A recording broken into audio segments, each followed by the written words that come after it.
How I get $40 RPMs with AI YouTube automation, copy these exact methods. Now guys, probably the most frequently asked question I have is how do you actually get a $25 to $40 RPM with YouTube ultra long form or even long form? Is it all real? Is it true? Is it cap? And honestly, although it might seem unrealistic, I can guarantee you that people are getting $40 RPMs posting ultra long form content, and it really has to do with the tricks you're using when kind of uploading. Now guys, the tricks that I want to be showing you in this video are literally going to cover everything on exactly how you can double or even triple your RPM using these exact strategies. Now I'm going to give you every single gatekept hack that I personally know to double or even triple your RPM. And guys, really quickly, if you want to join my public Discord server, that's discord.gg/1%. Once again, a super cool networking environment, and it's completely free. And of course, before we get into this is not financial advice. It's simply me giving my own opinion and my own experience on YouTube as a whole. So the first thing that is probably the biggest misconception is ad slots. Now, it isn't the AVD, aka your average view duration, that gives you the highest RPM. It's the amount of ad slots actually placed in the video. So for example, if we go to a channel that posts ultra long form, let's say for example, stories for sleep. Now this guy posts ultra long form content about Hollow Knight facts to fall asleep to. He's, as of right now, probably making about $3,000 to $4,000 a month because he has about a $20 RPM. And the way these guys sort of structure their videos is when they initially post, if you just let YouTube run the ad slots for you, as you guys might know, let me go ahead and show you exactly what I mean. Now, when you're of course uploading a YouTube video, you can actually let YouTube manage the ad slots for you, which is always set by default. But when you're posting ultra long form, and by the way, when you're doing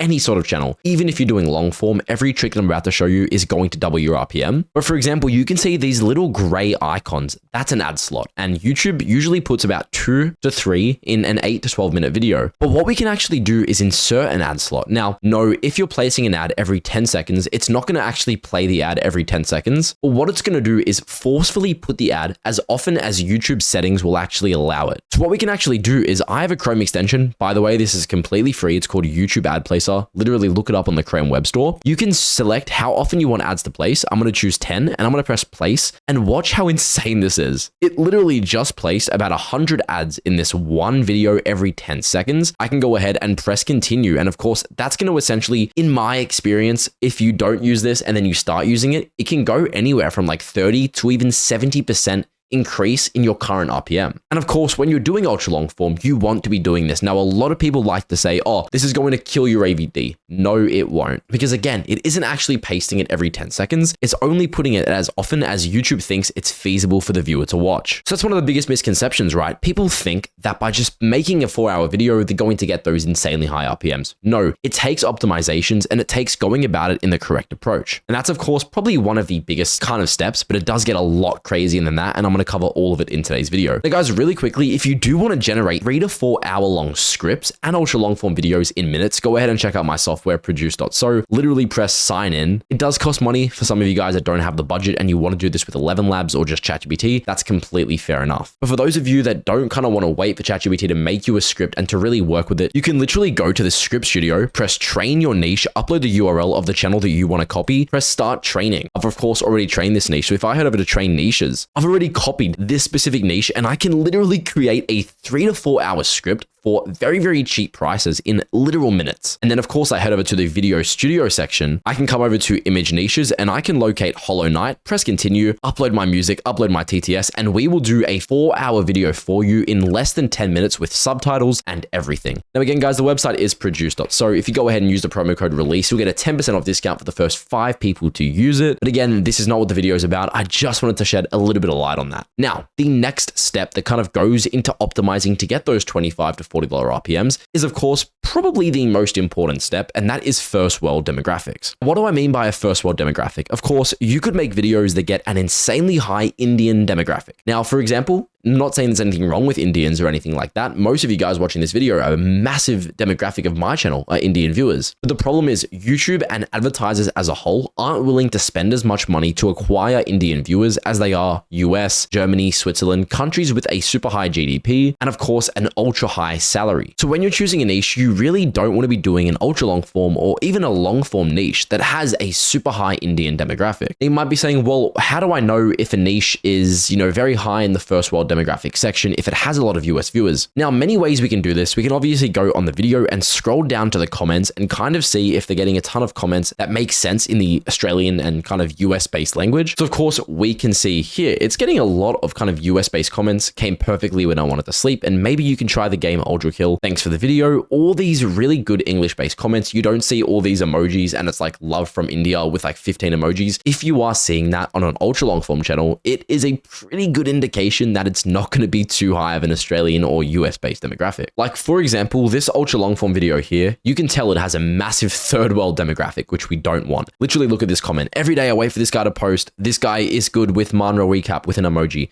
Keep it up. That's how you kind of know that a niche is going to have a lower RPM than it would otherwise in a first world country. But again, this doesn't mean don't do that specific niche. It just means be wary. And if you are expecting to get $40 RPMs, it's simply not realistic if you aren't targeting a first world demographic ultra long form channel. An example of a channel with an insanely high US demographic would be a channel like Space Dust. They post info on, space and interstellar stuff. Another one would be NBA. The reason why NBA has such a high RPM in the US demographic is because the majority of viewers that watch NBA are from first world countries. I don't think India is too high of an NBA watching country, if that sort of makes sense. Now, the next thing, and this is something that any monetized channel can do in literal minutes, and I still see so many people not doing this. If you are monetized on YouTube, you can essentially enable alcohol and gambling ads, and this will astronomically increase your RPM for literally zero effort. Now, I know you guys might be thinking, well, isn't that haram? Isn't that bad to do that? I mean, it is, but you're trying to make money on YouTube. This is a side hustle. This is what we want to become our full-time job.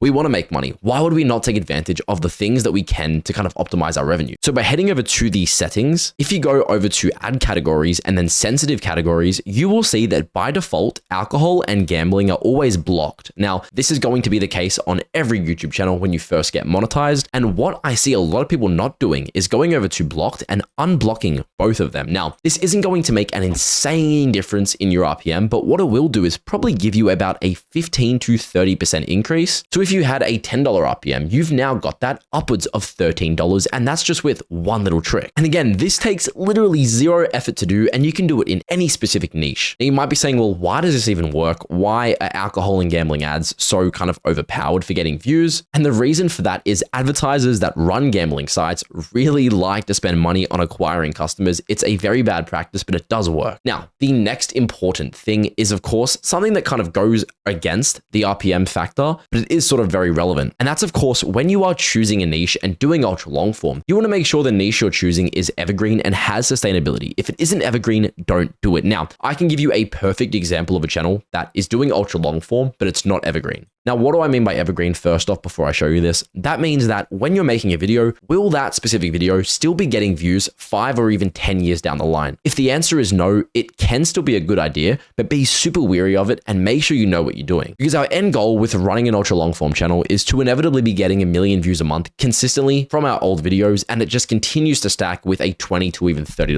RPM. Now, an example of an ultra long form channel that isn't evergreen would be something like this: a Stranger Things lore to fall asleep to, the entire Stranger Things timeline to fall asleep to, 3 hours of Stranger Things lore to fall asleep to. Yes, they're making a crap ton of money right now because, of course, Stranger Things finale just came out and they're obviously kind of printing on that. But again, they only started 6 months ago because they knew the finale was coming out. Now, yes, if we check their revenue, they are doing probably about $20,000 a month in revenue at the moment. But one of the problems is this will be dead in 6 months from now. And that's simply because Stranger Things is on its final season. It doesn't have any longevity. And there's really not going to be an audience that's watching the videos as often as these guys are. So don't do a niche like this unless you're in it for the short term and you just want to get some positive cash flow and reinvest that into more long form channels in the future. But again, I see a ton of people making this exact same mistake where they simply aren't choosing a channel with longevity. Now guys, if you don't know which niche to choose, obviously on Produce, when you go to the generate video section, we have hundreds of niches with literal proven concepts. Like every single niche will have its own video showing you a niche that is doing this and printing a ton of money. And we've of course only added good niches. And again, if you have niches you want us to add, you can literally request them in the Discord server. So again, make sure you're being super cautious with the niche you are choosing because we of course want one with longevity. And finally, the last thing that I get a ton of people asking about is how Q1 to Q4 works. Now, I want to make this really, really brief, but I see a ton of people asking this. They're like, okay, well, I had a $30 RPM in December and now it's dropped drop to $15. That is completely normal. The way it works is the quarters are essentially quarter one would be January to March, quarter two, March to June,